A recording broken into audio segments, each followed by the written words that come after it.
Kita masih meneruskan perbincangan. Jika sebentar tadi kita memberi fokus kepada isu kepada situasi terkini, siapa yang bakal diangkat ataupun dipilih sebagai Menteri Besar Johor. Ketika ini kita masih lagi nak melihat keputusan pasca pilihan raya negeri Johor yang berlangsung pada Sabtu lepas, dan ketika ini fokusnya kepada kenyataan pemimpin DAP Lim Guan Eng yang berkata pendekatan kemah besar melibatkan semua parti pembangkang yang menentang BN kecuali Perikatan Nasional, PN mesti diteruskan.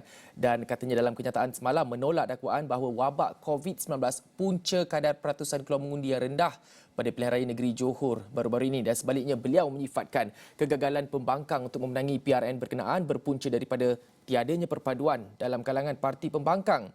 Dan katanya ini dapat dilihat daripada kegagalan pembangkang bertanding menggunakan logo yang sama, tidak mengadakan perbincangan mengenai calon menteri besar, malah bertanding sesama sendiri. Dan kita nak mengupas mengenai isu ini dengan lebih lanjut bersedia di talian ketika ini Profesor Dr. Siva Murugan Pandian yang merupakan penganalisis politik Universiti Sains Malaysia USM. Selamat tengah hari, Prof. Selamat tengah hari.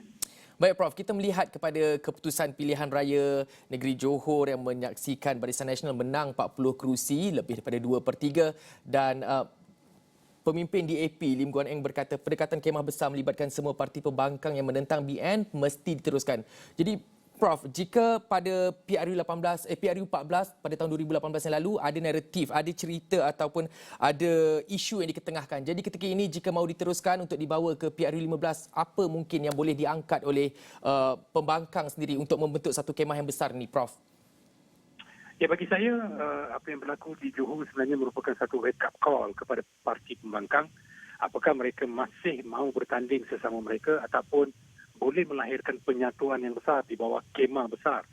Kerana kegagalan untuk melahirkan kolaborasi politik kerjasama yang pernah kita lihat, keintiman pada tahun 2018 seolah-olah semakin terhakis.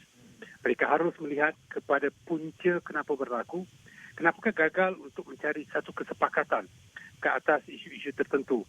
Bermakna mereka harus kembali untuk melihat kepada soal asas mengapa sudah ada bibit-bibit perpecahan, ketidaksefahaman sesama mereka yang pernah mereka paparkan pada tahun 2018.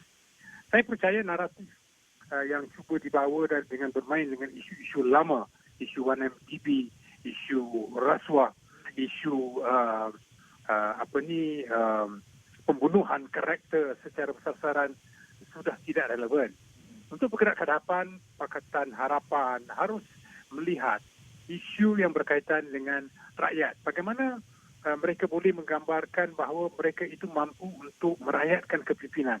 Mereka boleh menunjukkan adanya kepimpinan yang bersedia untuk mendampingi isu rakyat tanpa ada kepentingan politik. Bermakna jika tidak ada usaha untuk mengembalikan kerjasama itu, maka parti pembangkang akan terus kekal sebagaimana yang telah kita lihat prestasi mereka di PRN Johor. Malahan isu-isu lama itu saya rasakan elok ditolak ke belakang, kembali kepada isu besar sebenarnya. Apa pasca COVID-19 sebenarnya kepada rakyat? Apakah isu kos sara hidup, peluang pekerjaan, pendidikan, golongan muda apa sebenarnya mereka mahukan, golongan warga emas apa sebenarnya mereka mahukan, golongan kelas pertengahan yang semakin dibelakangkan. Jadi saya percaya ini antara isu-isu besar yang harus dibawa daripada bermain isu pembunuhan karakter ataupun isu-isu lama yang saya rasakan rakyat sudah muak dan juga kecewa, marah dengan masih menunjukkan keangkuhan ke atas isu tersebut. Baik, Prof. Saya berminat juga nak ajukan soalan ini kepada Prof. Selain daripada strategi yang mungkin ada strategi sendiri yang dirancang untuk membentuk satu kemah besar mendepani PRU 15 yang akan datang, bagaimana Prof melihat keperluan, mungkin ada keperluan untuk melakukan rombakan dalam kepimpinan tertinggi parti-parti pembangkang ini, Prof?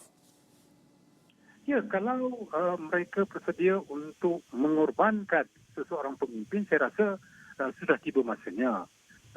Malahan ramai yang masih menyoal apakah kepimpinan lama harus memegang teraju kepimpinan di dalam parti pembangkang.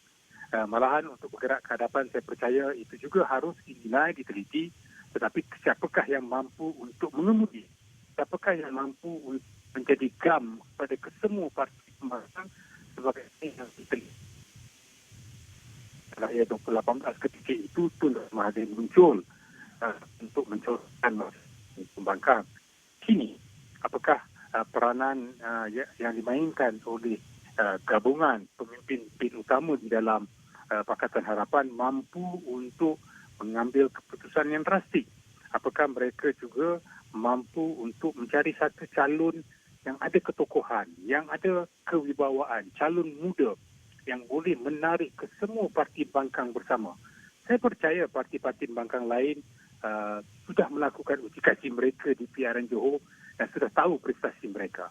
Mereka harus kembali untuk menilai dan juga melihat bagaimana masing-masing boleh kembali untuk bergerak sebagai satu pasukan di bawah Khemah Besar. Khemah Besar itu tidak boleh bocor. Tidak boleh ada kebocoran dari segi kepimpinan, tidak boleh ada kebocoran dari segi isu yang dibawa, tidak boleh ada kebocoran dari segi strategi kepartian yang bersifat egoistik. Prof, sekiranya kalau kita melihat kepada pembentukan kemah besar seperti yang diusulkan oleh pemimpin DAP Lim Guan Eng ini, dalam kenyataan kata membentuk satu kemah besar melibatkan semua parti untuk menentang Barisan Nasional kecuali Perikatan Nasional. Jadi mungkinkah perkara itu boleh dipertimbangkan semula, Prof? Kerana kita tahu dalam kalangan parti pembangkang ketika ini persepsi rakyat terhadap mereka adalah mungkin lebih kurang sama dan rakyat masih ingin melihat kestabilan dan pilihan mereka hanyalah satu berdasarkan beberapa siri pilihan raya yang dapat kita lihat sebelum ini, Prof. Jadi mungkinkah kerjasama dengan Perikatan Nasional itu mungkin boleh dipertimbangkan semula, Prof? Perikatan Nasional masih merupakan kerajaan persekutuan, bukan parti pembangkang.